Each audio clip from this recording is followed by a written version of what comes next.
Hey, RetconRaider here. Today's video is dedicated to Drakiith, who you may know better as Avaros. Thanks for your support, Drakiith. That said, let's get started.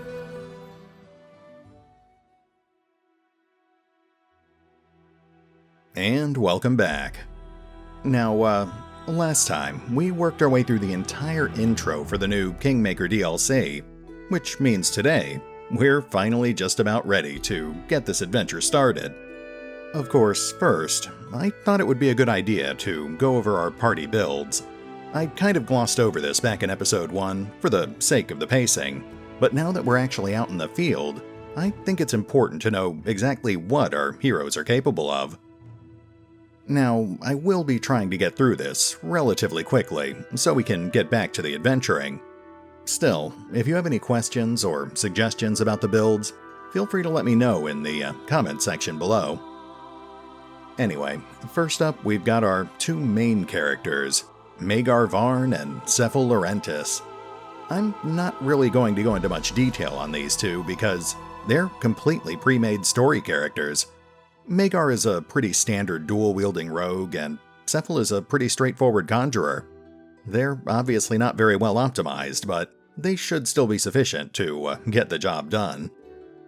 Instead, let's start things off with Retcon here, our heroic and versatile monster tactician.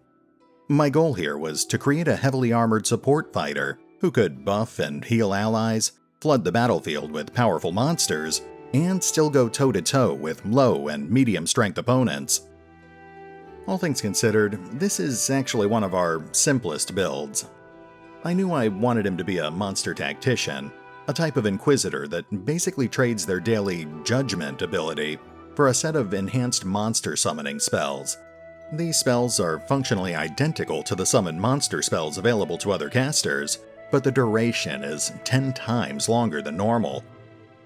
As a monster tactician, he also gains several other special abilities, including Stern Gaze, which grants him a small bonus on perception and intimidation checks, Cunning Initiative, which adds his wisdom bonus to his initiative checks, Bane, which grants a significant short-term offensive boost to damage and accuracy, as well as both solo tactics and summon tactics, which allow him to use teamwork feats with allies and summon monsters, even if they don't actually have that feat. As an Inquisitor subtype, he also has the ability to spontaneously cast a small number of divine spells each day. We'll mostly be keeping him focused on healing and buffing spells, but we'll come back to that in just a moment. I decided to go with Caden Kalian as his deity of choice, both because it fits his character and to get access to the Good domain. That grants him immediate access to the Touch of Good ability, which has a pretty short duration, but can still be pretty invaluable for any difficult skill checks we might encounter. Since our entire build revolves around summoning monsters, it was very important to make Retcon human. That way, he could immediately start with the Augment Summoning feat, which requires the Conjuration Focus feat as a prerequisite. That greatly improves the strength and constitution of his summoned monsters, and it also sets him up for the Superior Summoning feat, which we grab at level 3. Beyond that, he also picks up Heavy Armor proficiency at level 5, for some extra durability in combat. 5 levels in Monster Tactician also grants him 2 free teamwork feats, so I decided to grab Outflank and Precise Strike. Those 2 feats essentially combine to grant him an extra +2 to hit and +1d6 to damage whenever he's flanking with one of his teammates. From an attribute standpoint, the number of times that Retcon can summon each day is based on his wisdom bonus, so it's important to put the vast majority of his attribute points there. Of course, we also want him to be able to survive in a toe-to-toe fight, so we'll spread the rest of his ability points modestly across his physical attributes. Skill-wise, Retcon has the distinct advantage of treating every single skill as a class skill. That makes him a lot more flexible than the rest of our party members, so he'll mostly serve as backup, or when other party members can't pass those checks for him. With that in mind, I mostly focused on trickery for when Magar isn't around, Knowledge Arcana for when Cecil isn't around, Persuasion for when Avaros isn't around, and Perception for obvious reasons. I also sank 3 points into Mobility for the extra dodge bonus while fighting defensively, but after that I switched to Lore Religion for those rare occasions where Brother Olaf might not be available. That just leaves spells, and like I said before, we'll mostly be keeping him focused on buffing and healing spells. That means spells like Cure Light Wounds and Cure Moderate Wounds are obvious choices. Likewise, basic buffing spells such as Bless and Divine Favor are obvious choices as well. Much like with his skills, we want Retcon to be flexible, spot-treating any other problems that might pop up during combat. That means spells like Lesser Restoration, Remove Fear, and Remove Paralysis also make nice additions to his arsenal. Finally, where equipment is concerned, Retcon's a pretty standard armored fighter. He comes pre-equipped with a Ring of Protection +1, but we used our starting funds to also grab Full Plate +1, a Heavy Mace +1, and a Heavy Shield +1. He's also got Identifying Glasses, a unique item that we pulled off one of the other pre-gens. We'll obviously be swapping that out for a Headband of Wisdom, if we happen to find one, but we'll definitely be keeping those glasses in reserve, just in case. They wouldn't have given those to us for free if we weren't going to need them. Next, we've got Arangale, the first of our 2 frontline fighters, or in this case, a frontline druid. My goal here was to create a character who could not only go toe-to-toe in combat, but who could also buff allies and lay down powerful crowd control effects to help make combat a little more manageable. Much like with Retcon, I decided to make her human, for the extra starting feed and bonus skill points. Keeping her alive as a frontline combatant will require several defensive feats, so that extra starting feed is pretty invaluable. Likewise, from an ability standpoint, I knew she was going to need some pretty solid combat stats, so the bulk of her points go into strength and dexterity, with a fair amount going into intelligence and wisdom as well. Skill-wise, my goal was to fill in the gaps that Retcon couldn't cover. Arangale's tough, fast, and lightly armored, so athletics and mobility were obvious choices, especially with the defensive bonus that comes with training and mobility. She also picked up world knowledge and nature lore, 2 skills that Retcon couldn't afford, and the last of her points went into perception, again, for fairly obvious reasons. From a class standpoint, 4 of her 5 starting levels all go towards Druid, which grants her several special abilities. This includes Nature Sense, which grants her a flat +2 bonus on nature lore skill checks, Resist Nature's Lure, which grants a generic +4 bonus on savings throws against Fae and plant-based creatures, Wild Shape, which allows her to temporarily transform into a powerful wolf, and an Animal Companion, in this case, Kairos, a level 4 saber-toothed tiger, capable of doling out a whopping 5 attacks each turn. She also obviously gains the ability to cast druid spells, though she is somewhat limited by her 14 wisdom. Her primary focus will be fighting on the front line, so that means the bulk of her spell slots will be filled with spells that can buff her and her animal companion, or spells that can entangle or otherwise debuff nearby opponents. Now, it is important to note that Arangale isn't a pure druid. I decided to put her last level into monk for some extra defensive benefits.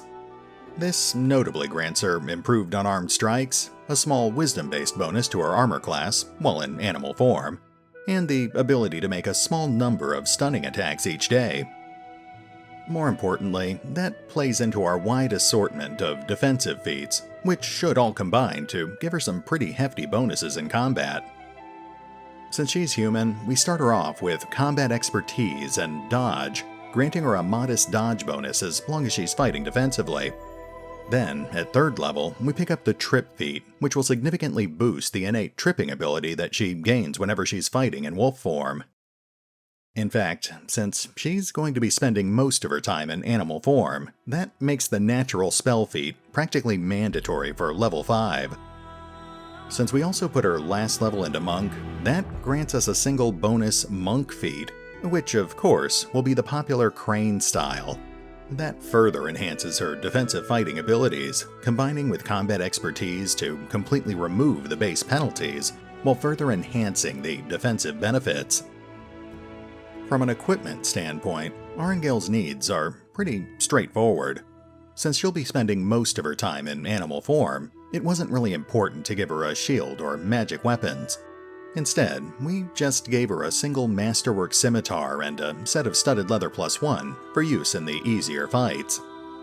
We also burned off more of our starting funds, equipping her with a small assortment of magic trinkets, including an amulet of mighty fists +1, a belt of giant strength +2, and a ring of protection +1.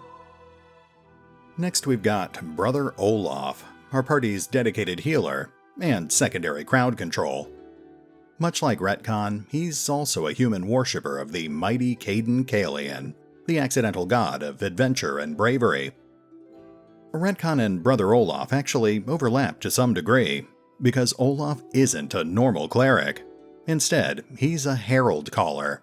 That's essentially a specialized cleric that gives up one of their 2 spell domains in exchange for the ability to convert any of their spells into a monster summoning spell of an equivalent level. It's definitely a bit redundant, especially with Arngale and Cephal on the team, but it's always nice to know that we can effectively flood the field with cannon fodder at a moment's notice. Now, unlike Retcon, Brother Olaf is strictly a backline combatant, instead focusing on healing allies and harassing enemies with ranged attacks and single-target crowd control. With that in mind, I decided to grab the Charm domain, which grants him access to a small assortment of potent enchantment spells, as well as Dazing Touch, a fairly low-end crowd control ability that can potentially help him get clear if he gets pinned down in hand-to-hand combat. Class-wise, he's a pretty straightforward build, with all 5 of his levels going right into Herald Caller. This not only grants him the spellcasting and channeling abilities of a 5th level cleric, but it also grants him the Augment Summon feat for free, making his summons a little tougher. He'll also get the Superior Summoning feat for free at level 8, but that'll be fairly late in the campaign. As a human, he starts out with 2 feat slots, with the first one going toward Selective Channel, so he can toss out group heals in the middle of combat. His second feat slot goes toward Spell Focus Enchantment, which will make his ample assortment of crowd control spells a little more effective. Since he's also going to be contributing from the back lines with a heavy crossbow, his third and fourth feats go into Point Blank Shot and Precise Shot respectively, allowing him to fire into combat without the normal penalties for doing so. As a human, Olaf also gets a fair amount of skill points, but skills aren't really his focus. The vast bulk of his skill points go into basic skills like Perception, Persuasion, and Lore Religion. Since he also had a couple of points left over, I dumped those into Mobility, with plans to eventually add a third point, so he'll be a little safer if someone actually does make it past our front line. Spell-wise, the vast majority of his slots are filled with debuff and crowd control spells like Bane and Hold Person. Normally, I'd fill a cleric spell slots with buffs and curative spells, but in this case, we actually have 4 other characters who can help pick up the slack. That instead allows Olaf to focus his spellcasting abilities on neutralizing our opponents.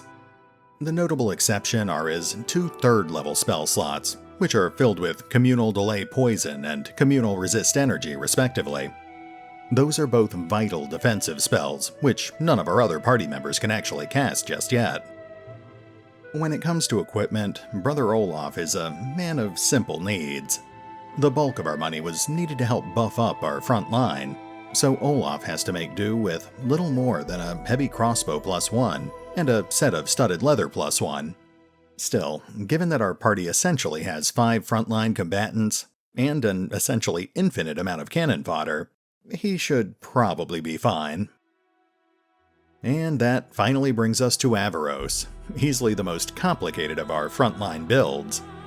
I'm not going to lie, this entire build was submitted in fairly exhaustive detail by one of my patrons, and I'll admit, as someone who never really played much Pathfinder, it's actually pretty clever. Since this does get fairly complicated, to anyone who's unfamiliar with the Pathfinder rule set, I'll take it one step at a time and do my best to explain exactly what's happening. First up, Avaros is our sole non-human party member, not counting Kairos. Instead, he's an Aasimar, which grants him the ability to radiate light and gives him 5 points of resistance against various types of elemental damage. More specifically, he's a Muse-touched Aasimar, which grants him a +2 bonus to Charisma and Dexterity, a +2 bonus to Persuasion and Mobility, and the spell-like ability to cast Glitter Dust once per day. Conceptually, Avaros is basically a dodge tank who relies on carefully min-maxed attributes and feats to allow him to evade most enemy attacks while also doling out a fairly significant amount of damage. This is reflected in his ability scores, which primarily focus on Dexterity and Charisma, both of which will heavily contribute to his performance on the battlefield. His leftover points go into Constitution for extra survivability, with both Strength and Wisdom effectively being used as dump stats. He doesn't really get a lot of skill points to play with, so the few that he does get will go into Mobility and Persuasion. With his incredibly high Charisma attribute, he's actually the party's designated diplomat, with Retcon and brother Olaf serving as backup talkers, just in case Avaros is otherwise occupied at the time. One of the odder decisions I made here was to sprinkle a couple of points in Trickery as well, just to take advantage of Avaros' high dexterity. The DLC is fairly linear, and we won't get a chance to revisit any chests that Magar can't open, so it is important to have redundant backups where Trickery is concerned. Now, let's start taking a look at class selection, and this is where things start getting a little complicated. Avaros puts his first 2 levels into the Aldori Defender class, a subclass of the generic fighter. Those 2 levels automatically grant Avaros proficiency with the exotic dueling sword, as well as 1 rank of bravery, which grants him a +1 bonus when saving against fear. It also grants him 2 extra bonus feats, in addition to the one he gets for being first level, and we'll need all 3 of those to make him a bit more viable as a frontline combatant. His first feat slot is used for Weapon Finesse, which allows him to add his Dexterity bonus to accuracy when wielding a dueling sword, instead of Strength as normal. His second slot goes into Weapon Focus Dueling Sword, which grants him an additional +1 bonus to hit. Then his third feat goes towards Slashing Grace, another special feat that allows him to add his Dexterity bonus to damage, again only as long as he's wielding a dueling sword. After that, his third level goes into Monk, or more specifically, the Scaled Fist. This is a subtype of Monk that uses Charisma instead of Wisdom, adding their Charisma bonus to their armor class as long as they're unarmored and unencumbered. It also grants a small assortment of other benefits, such as improved unarmed strike, stunning fist, and, most importantly, a bonus monk feat, which, of course, will go towards Crane Style, the same defensive feat that we gave to Arengale earlier. That's further supplemented by the Aldori Dueling Master feat, which grants Avaros a +2 bonus to initiative, as well as a +2 shield bonus to AC. Combining all those bonuses, that means this single level of Monk has effectively granted him an extra +6 to his armor class, or +7 as long as he's fighting defensively. Then his last 2 levels go into Paladin, in this case a Paladin of Iomedae, the Lady of Valor and Light of the Sword. This grants him a significant short-term boost to his offense in the form of Smite Evil, as well as the ability to Lay on Hands, which allows him to act as a secondary healer. He also gains access to Divine Grace, which lets him add his Charisma bonus to all of his savings throws. That goes a long way towards making up for his fairly low willpower. Finally, Avaros gains one last feat slot at level 5, which he uses to grab the Humble Dodge feat. While it's not the most exciting feat in the world, it does grant him one more point of armor class. It also serves as an important prerequisite for the Crane Wing feat, which we'll be grabbing once Avaros hits level 7. Equipment-wise, Avaros needs a little extra special attention, Specifically, he gets a dueling sword +1, an amulet of natural armor +1, a cloak of resistance +1, a ring of protection +1, and a headband of alluring charisma +2. Altogether, that grants him an additional +4 to his armor class, on top of his already fairly substantial bonuses. And that's pretty much it. Now that we know what our party can actually do, I think it's about time we let them go out and actually do it. Let's get back to adventuring.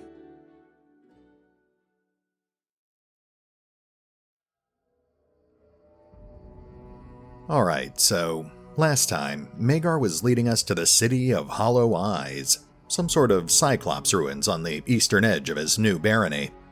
We ended up taking a detour, though, into the Deadly Passage to investigate reports of disappearing merchant caravans. Now, given the setup, I think it's fair to assume that this is some sort of intro encounter.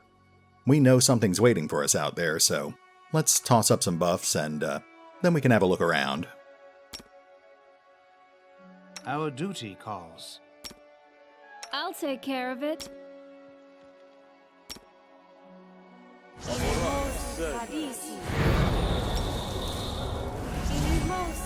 I will see this through. Please, get to the point.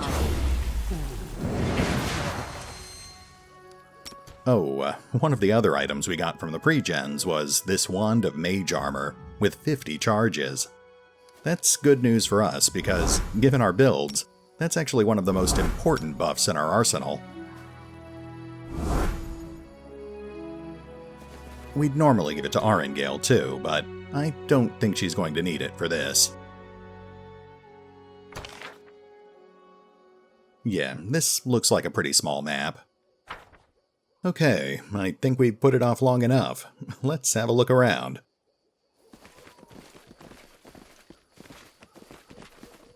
Looks like we've got some herbs on top of that cliff. And we've got a wagon up there too. That's probably what we're looking for.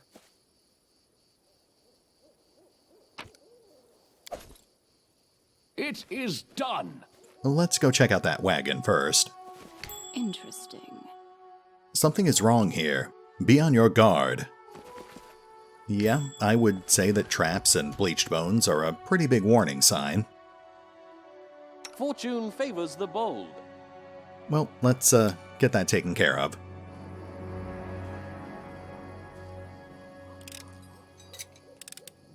Damn it. Well, that was easy. You got another one. Let's have him scout ahead a bit, just to see what we're getting ourselves into.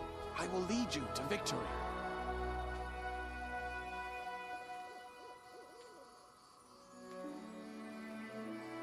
Oh, looks like we've got a Goblin Lynx Eye. Basically an elite Goblin Archer. This is my destiny. Minor sales fodder. Nothing to write home about. Never hesitate. Anyway, we've got eyes on one Goblin, but there have to be more lurking around here somewhere. Spare me the details. Let's toss a few reinforcements up to Magar and we'll see if we can flush these guys out.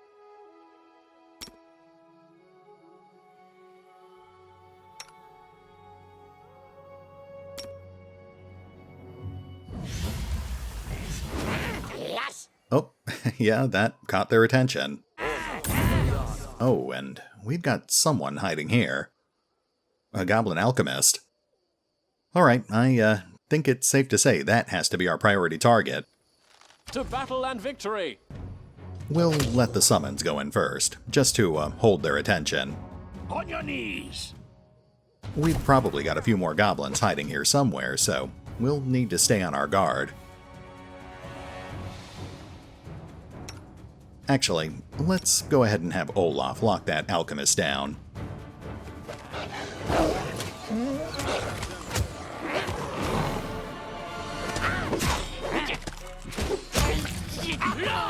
Nice. Oh, we've got another Goblin Lynx Eye. And a goblin dog cutter. That's about as close as they get to frontline fighters.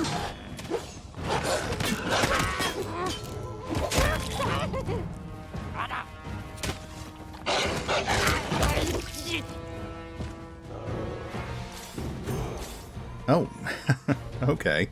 That was quick. No stopping now.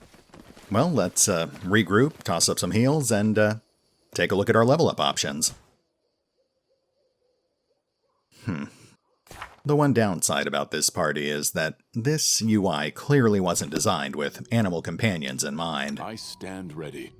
It's going to be a pain to keep track of Kyrus's hit points. Let's take a look at those level ups. Obviously, Retcon will continue being a monster tactician, which gives him a free teamwork feat. Skills go in the usual places, no surprises there. His new teamwork feat will be, outflank, which I thought we already had, but that's fine. Then we get a new spell, and let's see if we can find a good support spell here.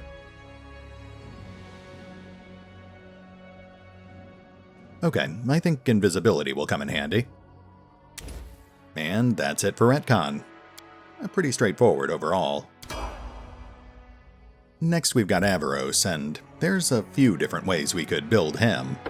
Personally, I favor giving him a level of Paladin, which makes him immune to disease, grants him an aura of courage, which makes him immune to fear and buffs nearby allies, and gives him his first mercy, which buffs his lay on hands ability.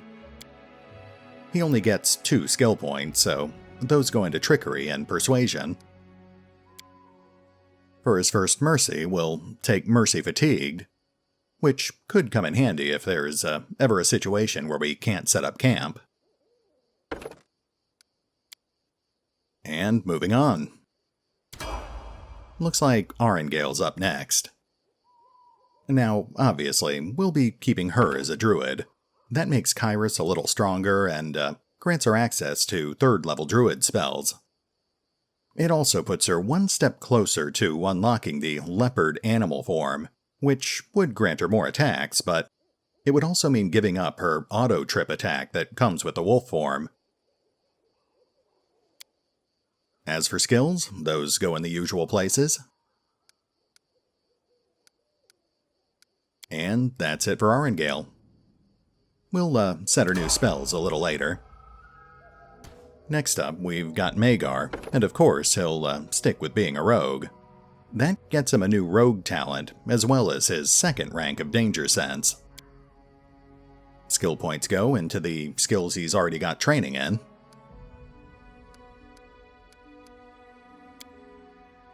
No new feat, but he does get a new rogue talent, which we can use to gain access to a small assortment of feats.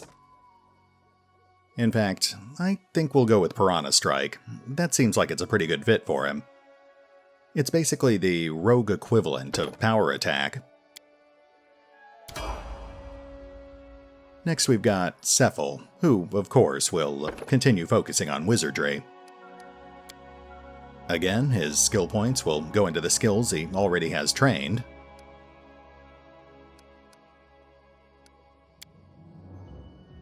Looks like he also gets 2 spells. We could go with Stinking Cloud, but honestly, I think that one's got too much potential for friendly fire. Let's go with something safer instead. Haste is a pretty obvious choice. Then we'll spend the 2nd slot on Protection from Arrows. Those snipers are the bane of lightly armored casters. And we're done. I tire of waiting. I couldn't help but notice that Brother Olaf didn't gain a level like the rest of us did. I mean, I guess it's not that big a deal. He'll probably catch up pretty quickly, but that does seem odd. Anyway, I do want to check out that cave, but let's hit the pause button first so I can set up our new spells and rearrange our taskbars. We'll get back to adventuring in just a moment. We'll be right back.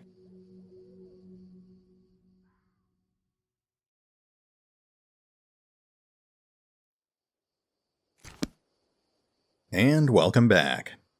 Okay, so we're all set up, and it turns out that Brother Olaf is only a few hundred experience points behind the rest of the party. Let's finish scouting the area, loot these corpses, and then we can check that cave we passed. That should hopefully get us enough to at least bump him up to level 6.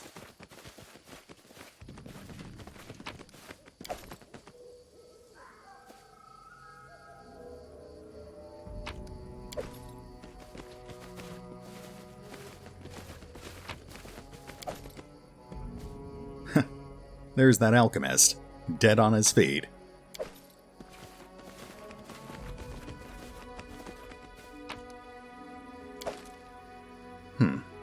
Not much in the way of loot so far, but I guess that makes sense. They are just goblins.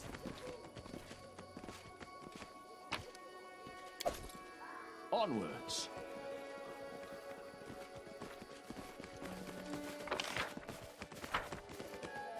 Alright, let's see what's waiting for us. March on.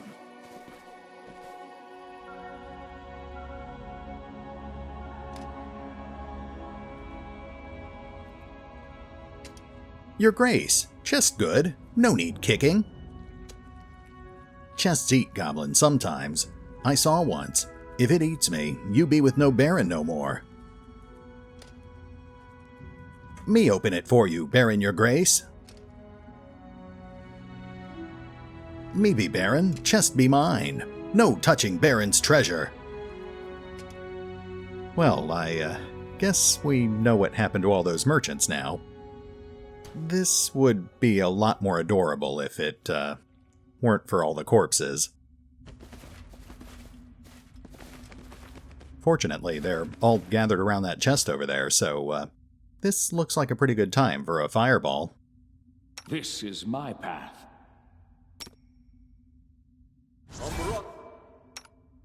I'm always ready. Ready when you are.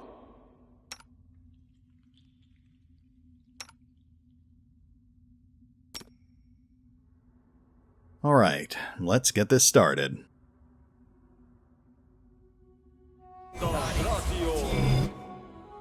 We should move.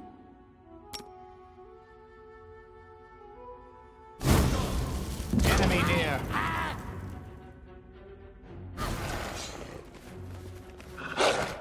Nice, the timing was pretty good. I guess we should try to pick off Baron your Grace first. There's no telling how strong those named characters are.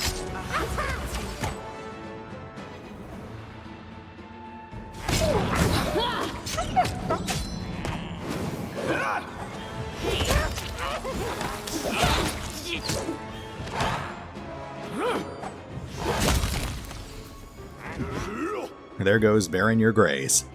Sorry, Baron.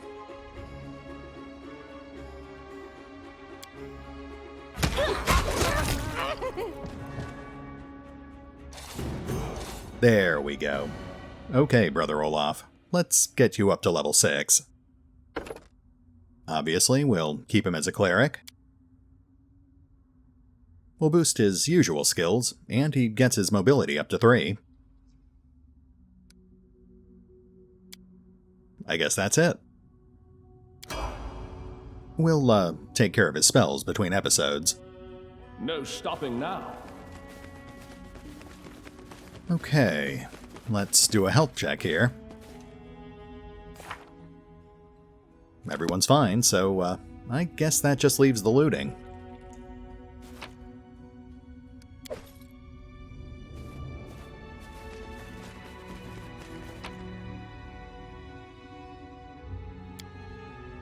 Yeah, that's about what I was expecting. I think Magar might actually be able to use that +1 leather, but I'll double check that a little later.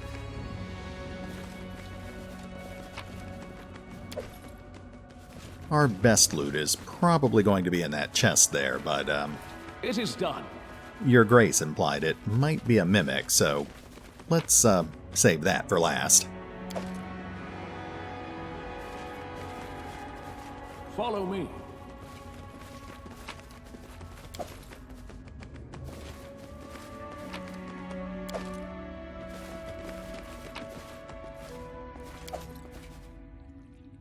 that just leaves the chest. No stopping now. I'll make my own legend. First, we'll buff up Magar. I'm here. And now we'll crack the chest. Oh, that is an amulet of natural armor. And a decent amount of gold, too. Let's immediately toss that amulet on Magar. The game actually ends if he dies. Well, I guess that's it. That didn't take nearly as long as I thought it would, so let's get back out to the world map and we'll see if we can find one more thing to do before we wrap up the episode.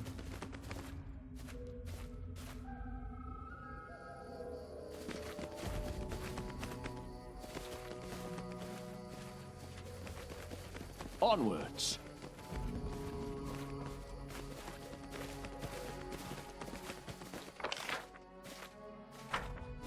Yep, I guess we're done here.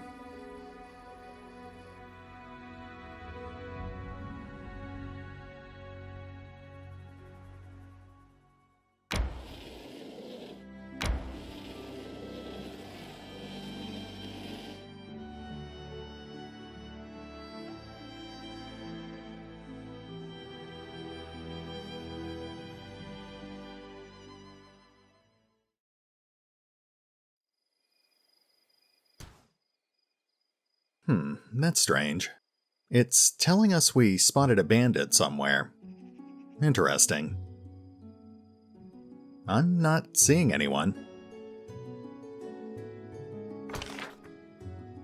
Oh, wow. Yeah, this is a pretty sizable map. March on.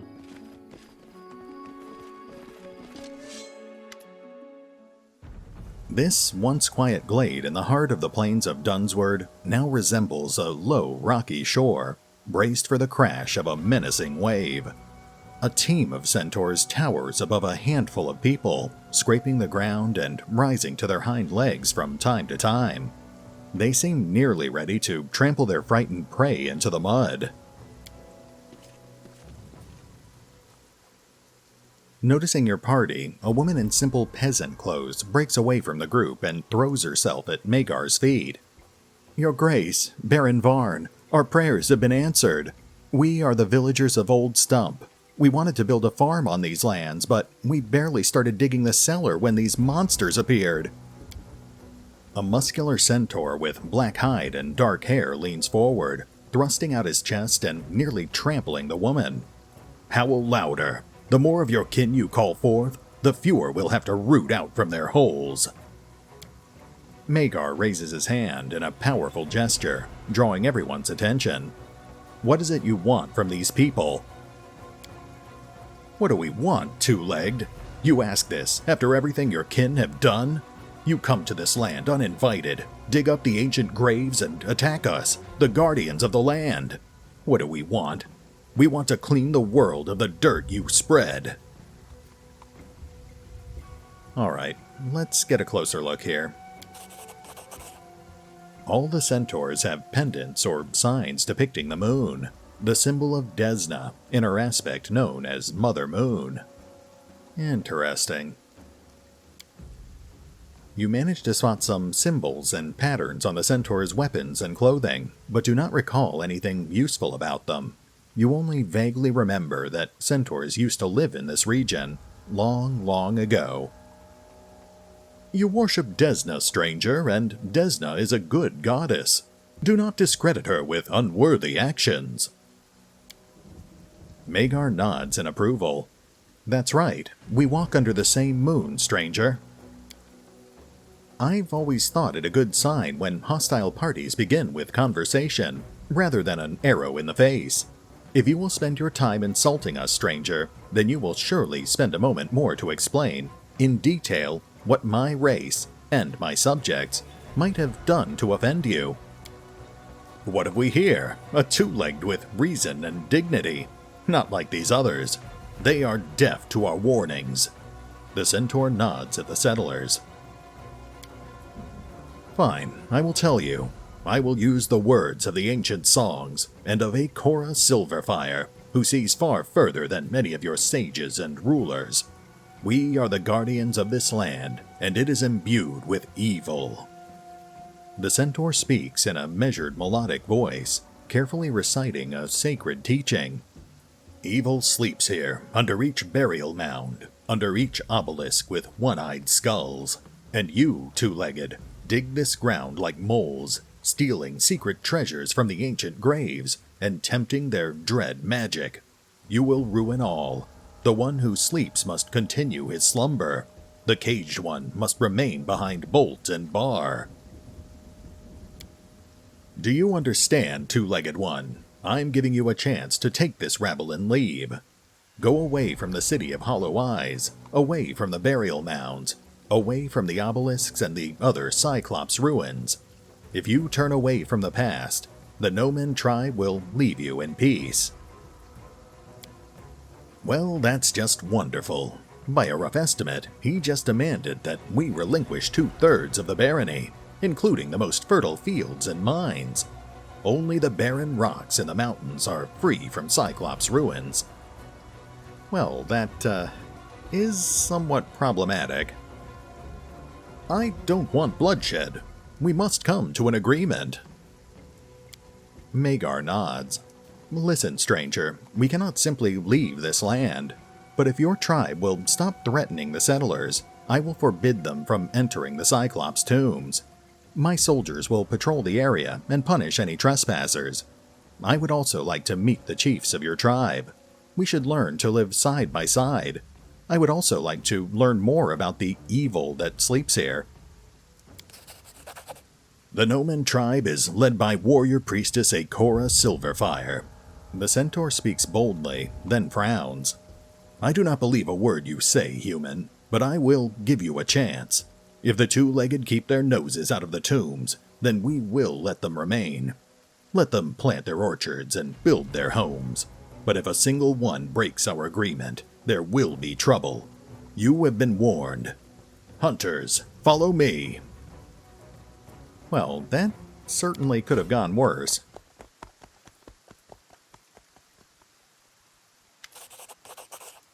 The moment the centaurs have left, Seville sheds his nonchalant mask and turns angrily to Magar. What were you thinking? These creatures are unpredictable savages, and from what we hear, fanatics as well.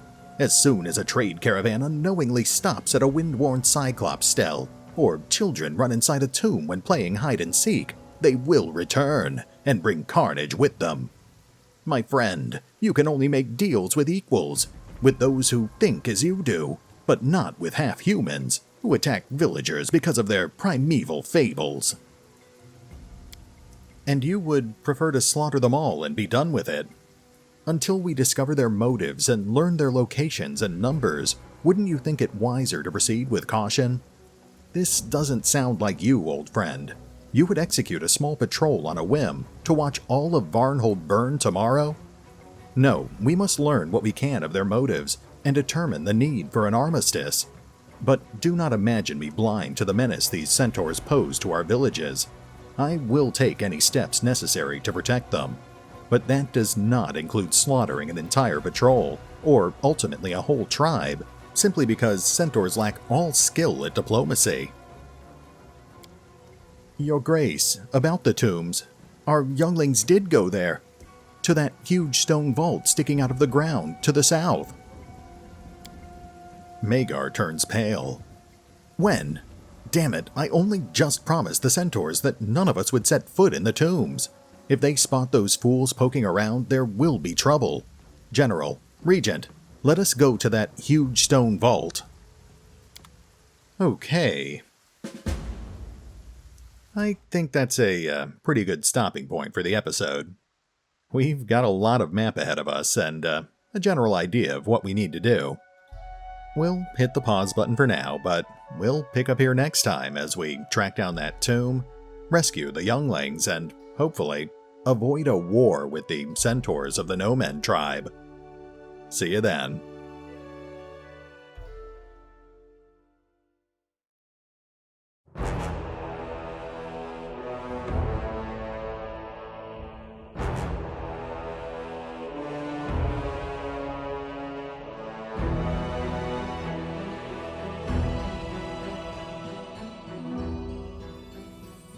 Oh, and remember, although I do love playing Pathfinder Kingmaker and its DLC, you can find out more about the game by visiting the official website, the official Discord channel, the official YouTube channel, the fan-run wikis, or the original crowdfunding campaign over on Kickstarter.